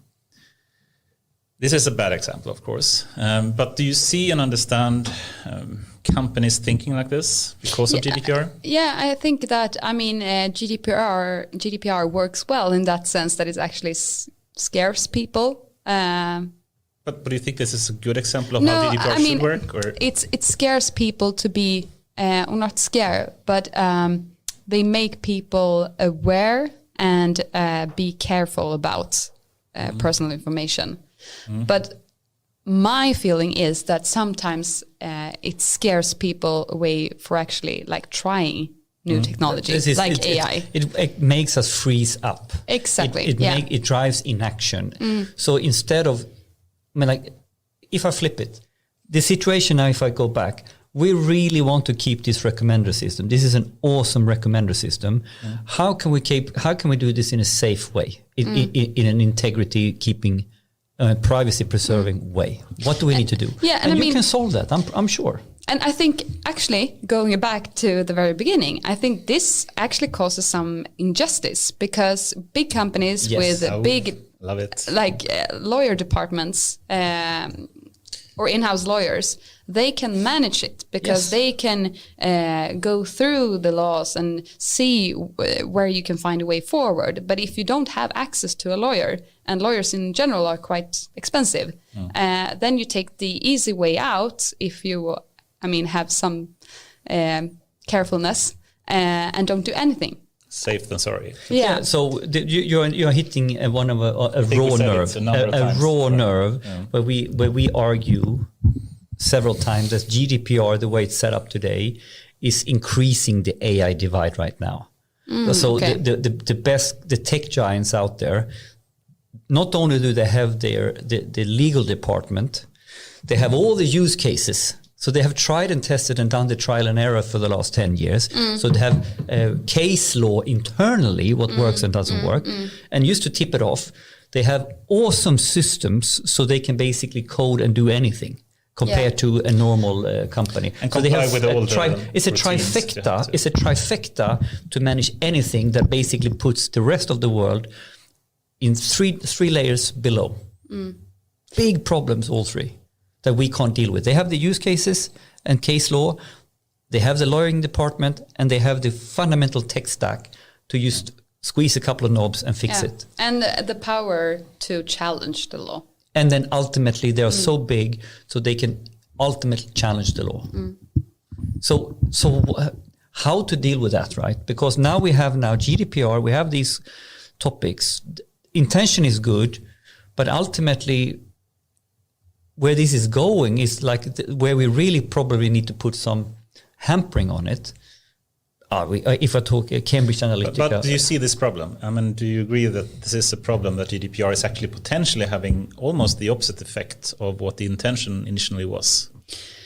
I think there might be some misunderstandings around GDPR, but if you don't have access to a lawyer, it's hard to see those. So the intention was good. I think we all agree with that. But the consequences is not. But Anders, we've talked about this at work because you don't really need to end up in GDPR in the very first place. You can find ways where you don't have to deal with personal information. Exactly. But that's not the point. The point is that companies are so afraid of it, so they'd rather be safe than sorry. Yeah. Right? And so then they do nothing. Exactly. And do nothing. They are frozen. And they are not acting. Yeah. And that is... It's a bad spiral. It's a really bad spiral. Yeah, that's a problem, yes. But I think GDPR, on the other hand, can be good when it comes to trust, building trust. Yes, I agree with that. Yeah, and so then we're in agreement, right? But no. But how do we then flip it? But how do we flip it? Let's phrase it a simpler way. Do you think the current implementation of GDPR is a positive or negative effect on non-tech giants companies? Non-tech giant companies. Yeah, so What's not, that? not being Google, not being Facebook, not being Microsoft, not being Amazon, but like you're a Swedish retailer, Yeah. and you want to use data and AI to just have a chance to compete when Amazon is now launching in Sweden, etc. Do you think GDPR is a positive or negative impact on these kind of companies? Well, I mean, I hate to say this, but I need to say this. It depends. Yeah. Typical lawyer answer.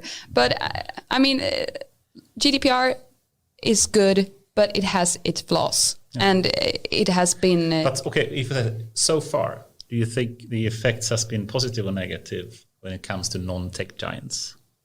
Both. Really? Can you elaborate a bit more, perhaps? Are we coming home tonight? Okay, I won't push you more, but I think it's a really interesting question. You said in the very beginning, Anders. Yes. I'm going to hold this to you. I'm not going to put you on the spot. Exactly. I'm not going to require an answer, but okay. Because it depends. And I mean, I think GDPR is good when it comes to building trust, but then it's not super good when it comes to scaring off people, companies to actually try to use AI, because we will need that in order to have a regulation in place that is fit for purpose. And could we... The last part, I think we should leave to the next topic, but to close the topic... Or next guest.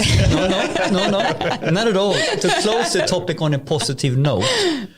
I thought it was positive here. No, but what I mean is like, it's impossible, GDPR, how should I get around it? So what do we think is simple recommendations to not freeze up? I think we need some clarifications. Yeah. And instead of countries doing their own interpretations, we need something that goes on an EU-wide level. And what is this interpretation or clarifications? What do you see in front of you?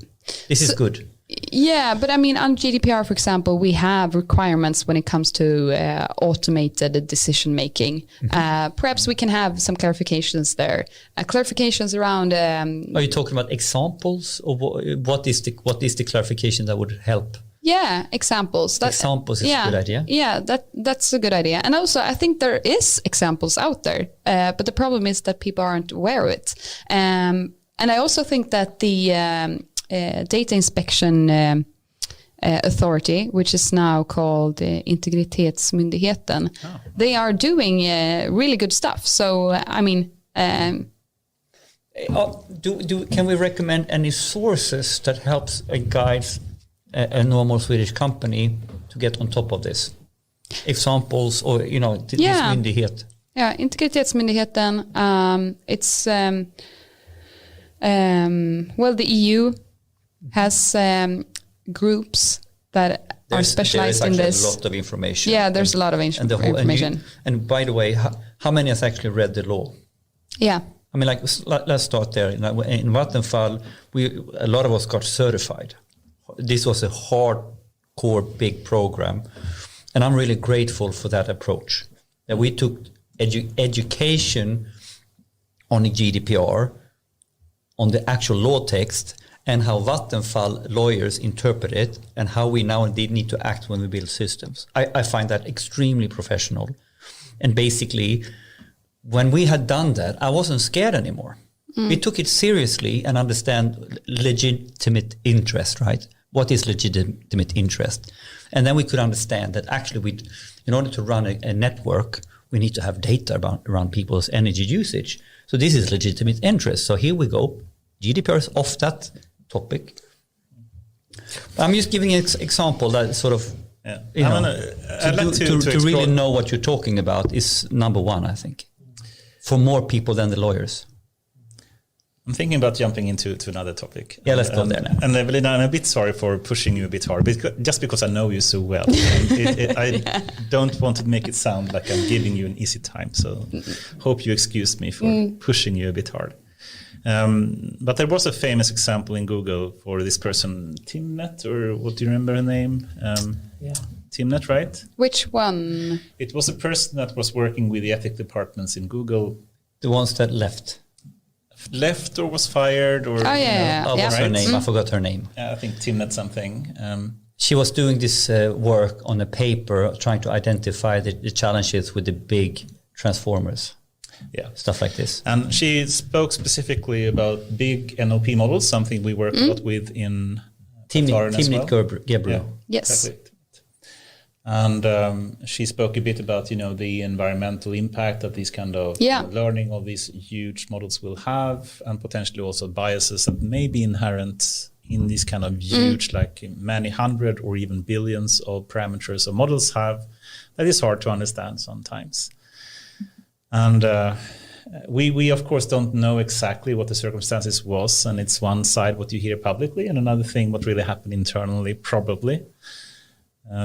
But how do you have any initial thoughts, Justin, about that event, that she got fired or left at Google because of potentially what she said about NLP models? Yeah, and I mean, I read the initial articles that came out, but I haven't followed the latest news. So my answer is no, I don't have enough information. Cool. And that's of course perfect, good. And I'm just. But I mean, on the face of it, it looks problematic. If we take like a hypothetical example, or perhaps Peltarion as an example, and let's say that we wanted to have a person that really safeguard the ethical. Have you checked it with Luca? Let's say that we wanted to have a person that really safeguards still, ethical concerns. Similar to like me, or what? No, similar to you, yes. Yeah. Or like Timnet. I was thinking actually Timnet. And someone that is, concerned with that perhaps the biases isn't really being examined properly. We actually do have projects like this. So I think we're actually doing a really good job in Peltarion in doing this. So perhaps it's a bad example.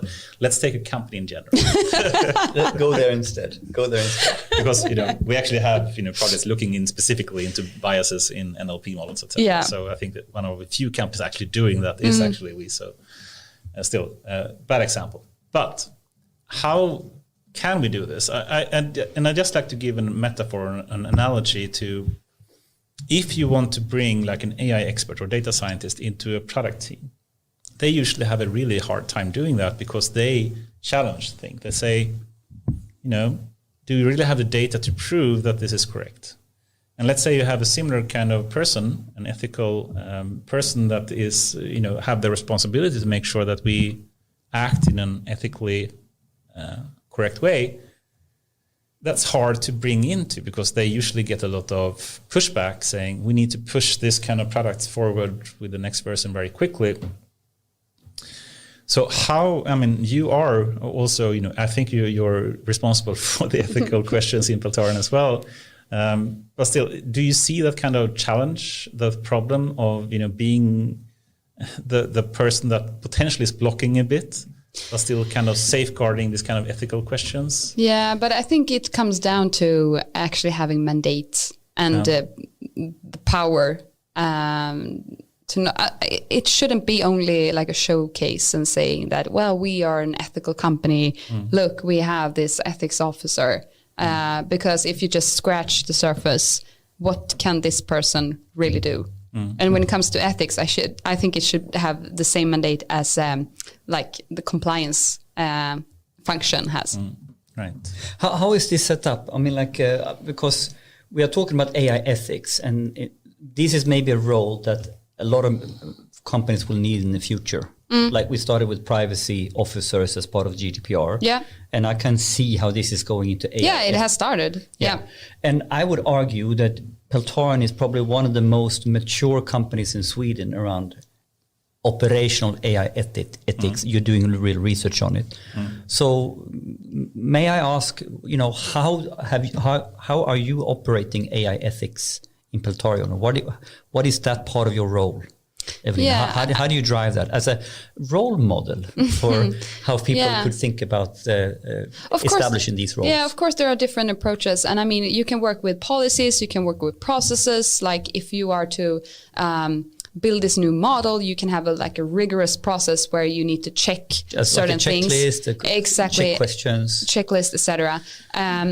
Definitely, and yeah. Sorry, I was just. What happens? Just want to fill my glass. The producer is filling up the glasses. More wine. So you can have different approaches around it, and I mean we're doing a lot of research. We're also doing a lot of learning by doing, because I think that our approach is also we want to have a process that is fit for purpose. So also trying to have the ethics department, so to say, not as a blocker, but as an enabler, an advisor, but being part of the. So have you framed is it so your role in Peltarion formally is you're the lawyer, but you also have the AI ethics. Yeah, but I think it's also important. It shouldn't be one person. No. It should be something that is implemented. Is it a across. function? Is it a function? Is it a discipline? Is it a capability? So we don't have a department that's called the ethics department. Probably not many will have for many years anyway. Yeah, but I think it's important just that it works across the organization. This is the key, right? Not to have it sit in one place, but actually permeate. Yeah. So what we have in place right now is an ethics committee consisting of, I think we're 5 people. And in terms of issues or questions around ethics, we get together and discuss them. And I mean, ethics, it's not only about building a model and looking into data sets. And I mean, Anders, your department, you are looking into this really thoroughly. But it's also around okay, which customers do we work with? For what purpose do they want to use? So ethics committee is broader than it's the fundamental ethics of Peltarion, where AI ethics or model ethics is one piece. Is that fair to understand it like that? Yeah, ethics in a broad sense. And I mean, also being superficial, it's also about our brand, obviously. Because good ethics should be good branding. You could argue that this is good business. This is good business. Okay, it feels like I'm here to defend Peltarion. But I mean... I think you're role modeling. This is what you're doing right now. Yeah, but I think one really good question around Peltarion is, I mean, we are a company that want to democratize AI. We want basically everyone to be able to build advanced AI systems. And of course that comes with responsibility. With great power comes great responsibility. Yeah, so I mean, these are questions that we definitely deal with oftenly. But democratizing technology, I think, is key. Yeah. And I think the winners are the unprivileged. Because what do you mean unprivileged? So today we have a few players that have access to what we call cutting edge technology. And in order to achieve some form of justice in society, I think that more people need to have access to this technology and knowledge about it. Closing the AI divide. Yeah, exactly. And I mean, science and technology takes us forward. Yes, but how to do that in an inclusive way? Perhaps is a good segue into perhaps another question about, we have a situation today where, we try to cope with the regulation we have and we try to understand how to work with ethics.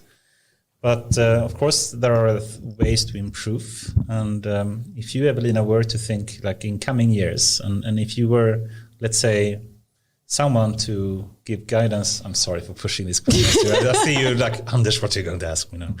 But if you were still to try to give some advice.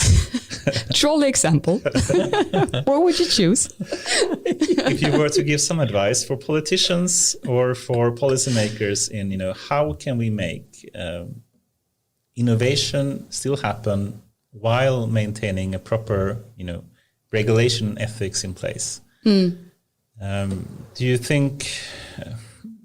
Do you have any specific ideas of this is like good examples, these are bad examples, or is it what you said before?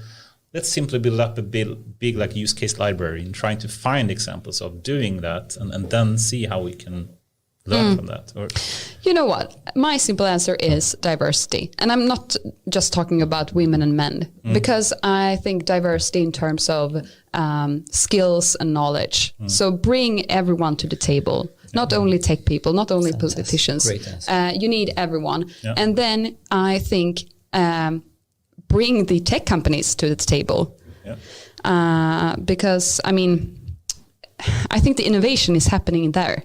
Yes. It's not the big companies, industrial companies. And so what, not the big industrial companies? What do you mean? The big tech companies is now driving the AI innovation or the next generation of innovation. So what I mean is that tech companies is driving the innovation, and I think the old players are old left. industrial. Yeah, they are traditional kind of companies. Are not, exactly. Yeah. Okay. I see. And then I think in terms of diversity, like who you should bring to the table, well, look at their discipline. Do we have everyone involved?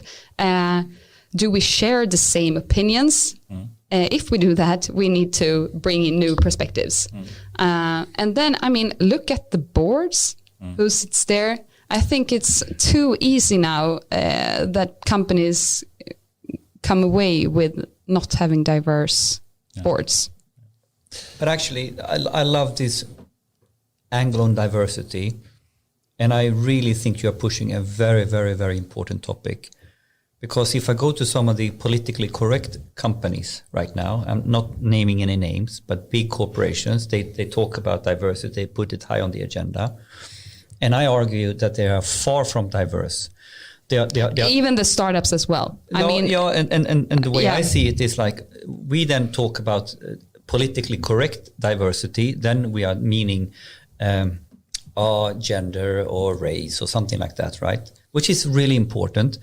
But when I look at the profile in some of these companies who sits very high up in terms of diversity of skills and competencies, understanding the new world contra the old domain business model, it's far from diverse.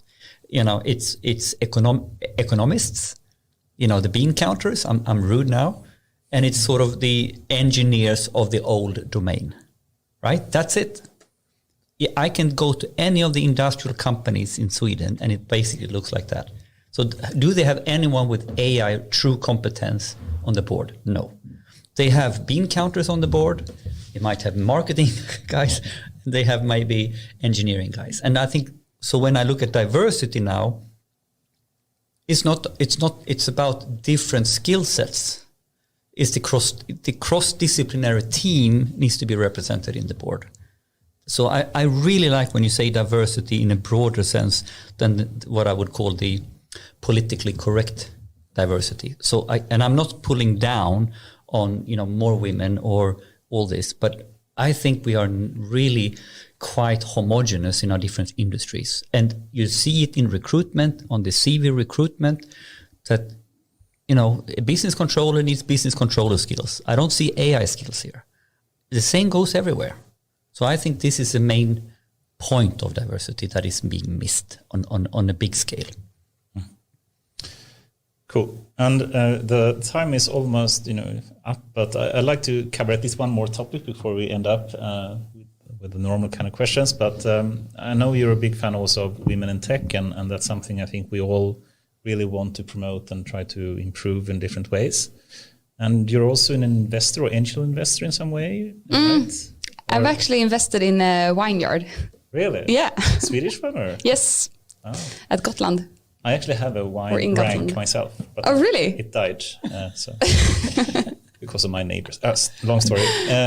Cool. Yeah. That's interesting. But still, if you were to want to promote more like women in tech and perhaps even more in data and AI, what do you think we need to do? in terms of like early on kind of education, or more in terms of how we make investments? Yeah. Or what do you think? I think we need to start super early, like how we bring up our daughters. Yeah. And then I think we need to encourage them to start their own companies, to take on C-level jobs. And then I also think that society as a whole need to understand that we can't just put this task on the girls and women. We all need to do our job. So, I mean, if you are a male privileged person, perhaps you can look around and see, is there someone I can mentor, for example, or share my network with, or do anything. Awesome. I think you are a great role model for that. Thanks. So, thanks for doing that. I think the role model part that you highlighted before when you talk about this is a good tip as well. Role modeling is a good way to inspire. Yeah, show it's possible. That it's possible. Look at the Kamala Harris, for example. Yeah. Yeah. What a role model. Yeah. Should we go there to the Trump thing or nah? I think we're running out of time. Let's go to the after work. Yes, we should.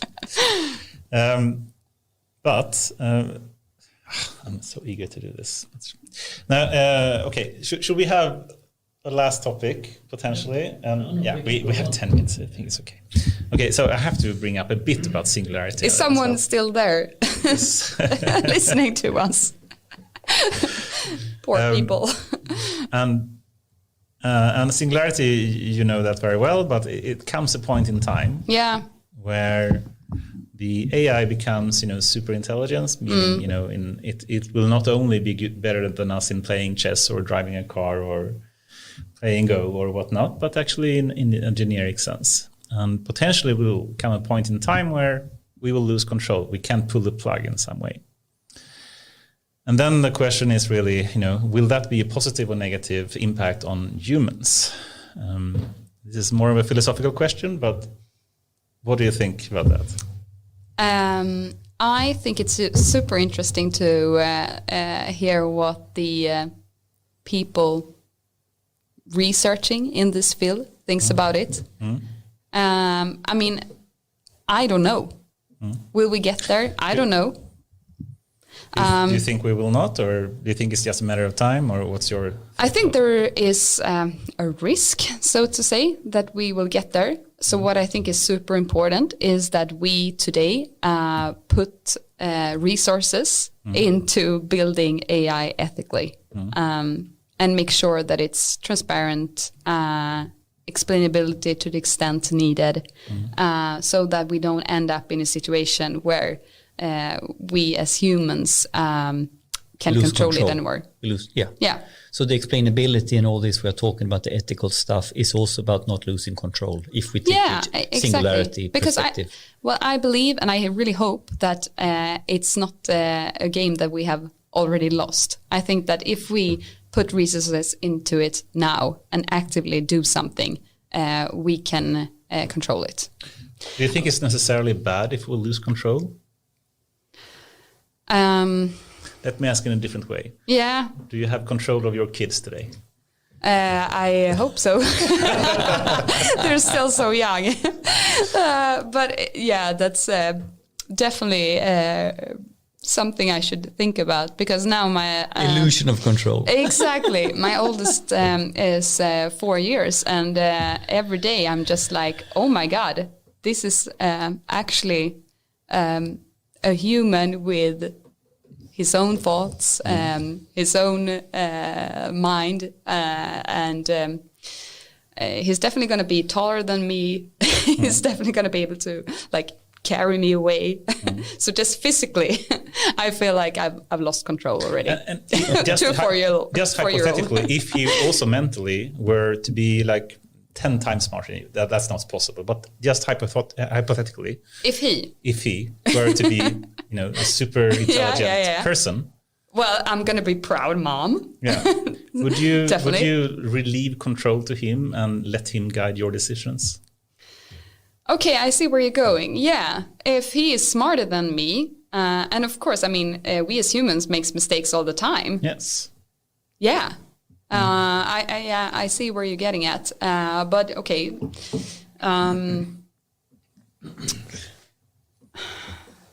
so what do you think?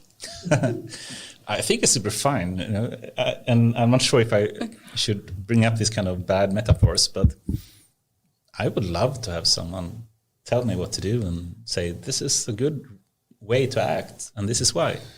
I would love to have someone say that. To predict also like your future? Yeah, why not? But wouldn't you lose like the fun part of life then?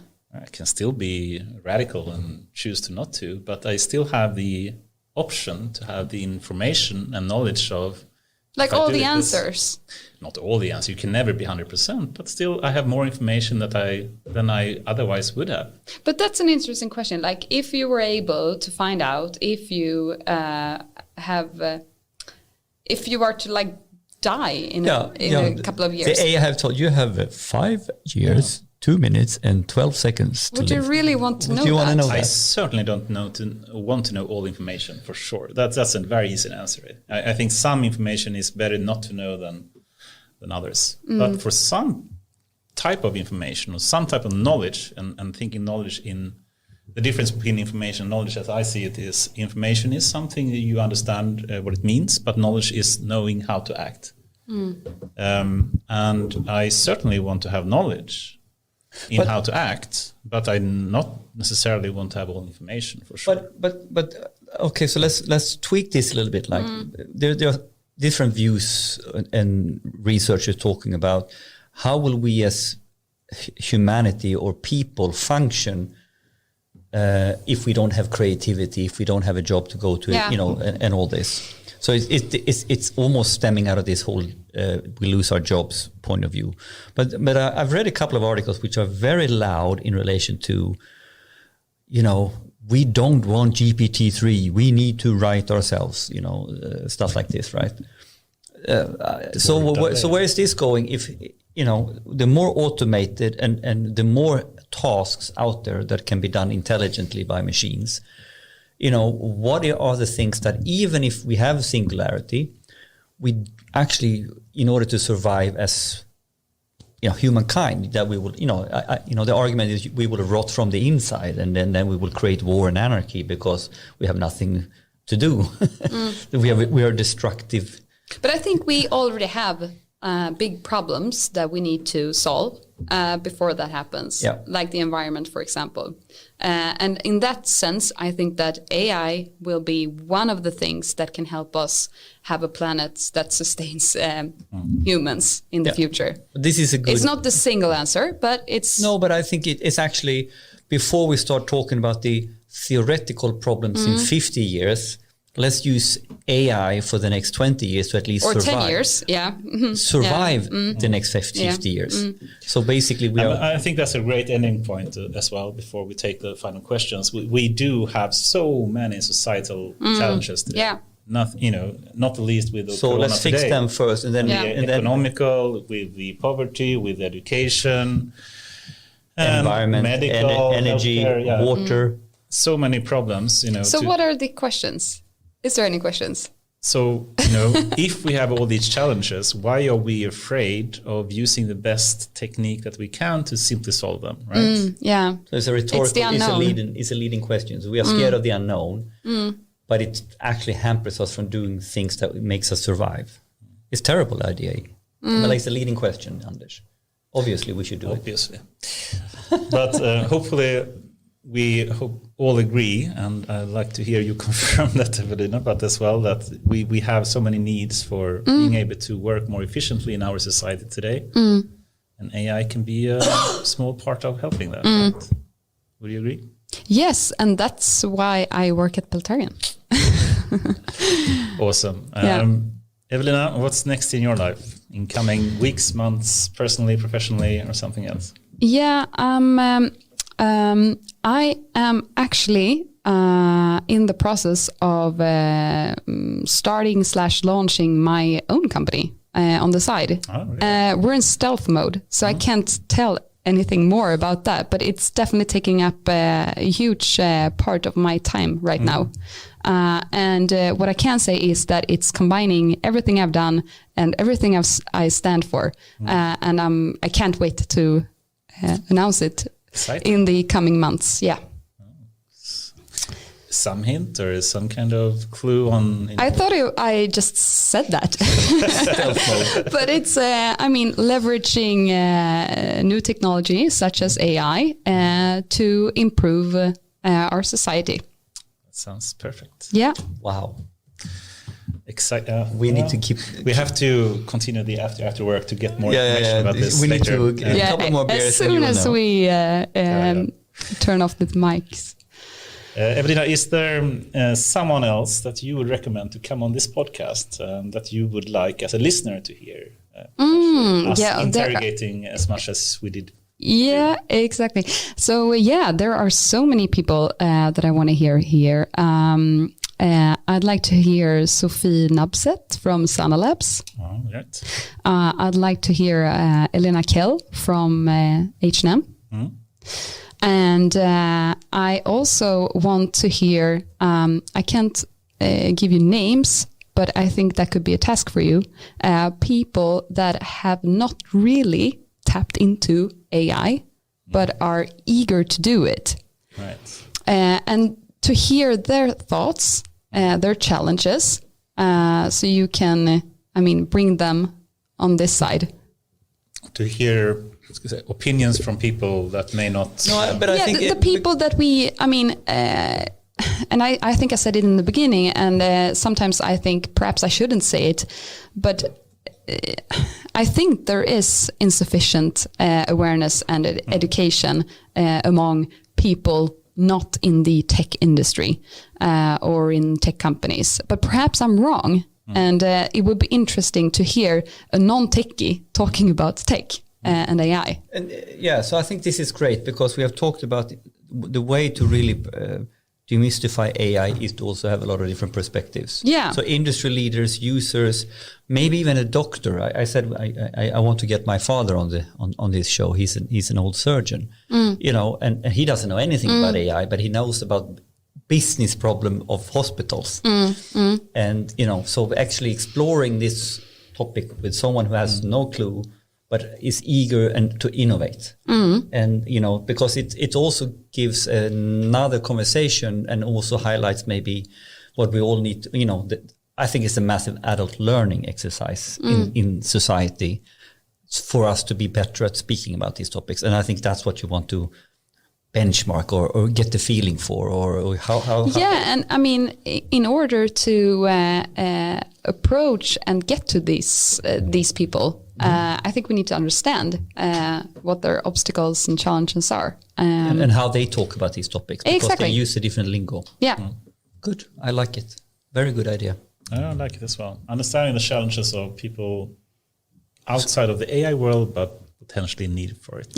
And who is someone who hasn't really started but curious and wants to go here. And so not an expert. It would be interesting to hear. These horrible experts. Awesome. Thank you so much, Evelina. It was a true pleasure, and I hope you excuse all my horrible questions and interrogation parts. But we will need to take this afterwards. Yes. But I love the discussion. Yeah, it was awesome. I loved it. It was awesome, and I loved how you put him on the spot a little bit. Thank you for that. Yeah, not on the spot, but actually turned the table. It's interesting to hear your thoughts. I think so too. Yeah. Thank you, and thank you, Goran. Thank you, Goran. Thank you very much.